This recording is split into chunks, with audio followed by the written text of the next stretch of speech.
ഇപ്പോൾ ഞാൻ പറയുന്നത് ജസ്റ്റ് ഒന്ന് ശ്രദ്ധിച്ചു നോക്കൂ. ഈ ചിത്രത്തിൽ നിന്ന് 3 ഡാർക്ക് ഗ്രീൻ കളർ ഐറ്റംസ് കണ്ടെത്തൂ. കണ്ടെത്തിയോ? ഇപ്പോൾ ഞാൻ വേറൊരു ചോദ്യം ചോദിച്ചോട്ടെ. നിങ്ങൾ അതിൽ ഒരു ബ്രൗൺ കളറുള്ള എന്തേലും കണ്ടിരുന്നോ? സത്യമായി പറയണേ, പലരും അത് ശ്രദ്ധിച്ചില്ല. പലർക്കും അത് ശ്രദ്ധയിൽപ്പെട്ടതുപോലുമില്ല. എന്തുകൊണ്ടെന്നറിയോ? കാരണം നിങ്ങളുടെ മൈൻഡിന് ഞാൻ നൽകിയ ഇൻസ്ട്രക്ഷൻ എന്തായിരുന്നു? ഗ്രീൻ ഐറ്റംസ് കണ്ടെത്തൂ എന്ന്. അതുകൊണ്ട് നിങ്ങളുടെ മൈൻഡ് ഗ്രീൻ മാത്രം സെർച്ച് ചെയ്തു. ബ്രൗൺ ഉണ്ടായിരുന്നെങ്കിലും അത് ഇഗ്നോർ ചെയ്തു. ഇതാണ് നമ്മുടെ ജീവിതത്തിലും നടക്കുന്നത്. നമ്മുടെ മൈൻഡ് ഒരു സെർച്ച് എഞ്ചിൻ പോലെയാണ്. നമ്മൾ എന്താണ് സെർച്ച് ചെയ്യാൻ പറയുന്നത് അതുമാത്രം മനസ്സ് കണ്ടെത്തും. നിങ്ങൾ ദിവസവും എന്താണ് ചിന്തിക്കുന്നത്?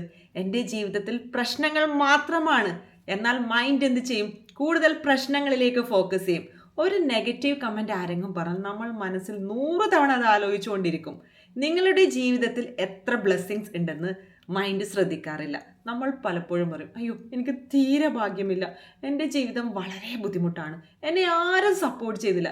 പക്ഷേ നിങ്ങൾ ചിന്തിച്ചിട്ടുണ്ടോ എന്തെല്ലാം അനുഗ്രഹങ്ങളുണ്ട്? കണ്ണുകളുണ്ട്, കാണാൻ പറ്റുന്നുണ്ട്, ചെവിയുണ്ട്, കേൾക്കാൻ പറ്റുന്നുണ്ട്, ഒത്തിരി പേരുണ്ട് നിങ്ങളെ സ്നേഹിക്കാൻ. ഇതെല്ലാം ബ്ലെസ്സിങ്സ് അല്ലേ? പക്ഷേ മൈൻഡ് പ്രോബ്ലംസ് സെർച്ച് ചെയ്യാൻ ട്രെയിൻ ആയതുകൊണ്ട് ഈ അനുഗ്രഹങ്ങളൊന്നും അതിൻ്റെ കണ്ണിൽ പെടില്ല. ഒരു പ്രഗ്നൻറ്റ് ലേഡി പുറത്തു പോയാൽ ഒരുപാട് പ്രഗ്നൻറ്റ് ലേഡീസിനെ കണ്ടുമുട്ടും. നമ്മളൊരു കാർ വാങ്ങാൻ മനസ്സിൽ ആഗ്രഹിച്ചാൽ സെയിം കാർ നമ്മൾക്ക് റോഡിലൂടെ നമ്മൾ ഒരുപാട് നമ്മൾ വിചാരിച്ച കാർ റോഡിൽ അങ്ങോട്ടും ഇങ്ങോട്ടും പോകുന്നത് നമുക്ക് കാണാൻ പറ്റും. എന്തുകൊണ്ട്? കാരണം മൈൻഡ് അതിലേക്കാണ് ട്യൂൺ ചെയ്യുന്നത്. നമുക്ക് എന്താണ് വേണ്ടത് അതിലേക്ക് നമ്മൾ ശ്രദ്ധ പോകും. സയൻസിൽ ഇതിനെ റെക്ടിക്കുലർ ആക്ടിവേറ്റിംഗ് സിസ്റ്റം എന്ന് പറയും. നമ്മുടെ ബ്രെയിനിൻ്റെ ഒരു ഫിൽട്ടറിംഗ് സിസ്റ്റം. ലോകത്തിൽ കോടിക്കണക്കിന് വിവരങ്ങളുണ്ട്. പക്ഷേ നമ്മുടെ മനസ്സ് നമ്മൾക്ക് പ്രധാനമെന്ന് തോന്നുന്നത് മാത്രം സെർച്ച് ചെയ്തുകൊണ്ടിരിക്കും. അതായത് നിങ്ങളുടെ മൈൻഡിനോട് ദിവസവും നിങ്ങൾ ഞാൻ അൺലക്കിയാണ് എന്ന് പറഞ്ഞാൽ അത് അതുപോലുള്ള നമ്മുടെ പ്രശ്നങ്ങളിലേക്ക് മാത്രം ഫോക്കസ് ചെയ്യും. നമ്മൾ ഭയങ്കര ബ്ലെസ്ഡ് ആണ്, ഞാൻ ലക്കിയാണെന്ന് പറഞ്ഞാൽ കൂടുതൽ ബ്ലെസ്സിങ്സിലേക്ക് നമ്മുടെ ശ്രദ്ധ മാറും. രണ്ടൊരു ഉദാഹരണം പറയട്ടെ. 2 പേർക്കും ഒരേ മഴ. ഒരാൾ പറയും, അയ്യോ ഇന്നത്തെ ദിവസം മൊത്തം സ്പോയിൽഡായി. മറ്റേയാൾ പറയും, എന്തൊരു ബ്യൂട്ടിഫുൾ ക്ലൈമറ്റ്.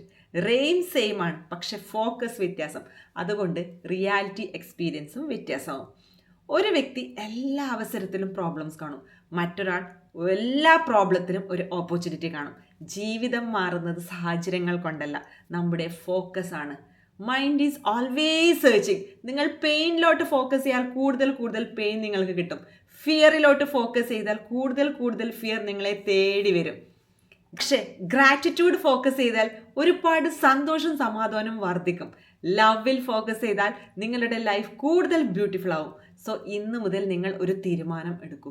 പ്രോബ്ലംസ് ഇല്ലാത്തത് കൊണ്ടല്ല, പക്ഷേ പ്രോബ്ലംസ് മാത്രം സെർച്ച് ചെയ്ത് നിങ്ങളുടെ മൈൻഡിനോട് പറയും, എൻ്റെ ജീവിതത്തിൽ ഒരുപാട് അനുഗ്രഹങ്ങളുണ്ട്, ഒരുപാട് ഓപ്പർച്യൂണിറ്റീസ് ഉണ്ട്, ഗുഡ് തിങ്സ് ആർ കമ്മിങ്. കാരണം mind is always searching. So choose your focus very wisely.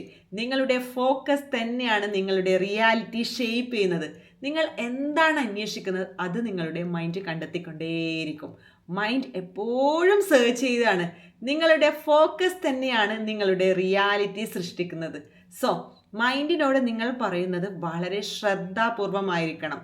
നിങ്ങൾ ഇന്ന് മുതൽ അനുഗ്രഹങ്ങൾ കാണാൻ മാത്രം മൈൻഡിനെ ട്രെയിൻ ചെയ്ത് നോക്കൂ. Thank you.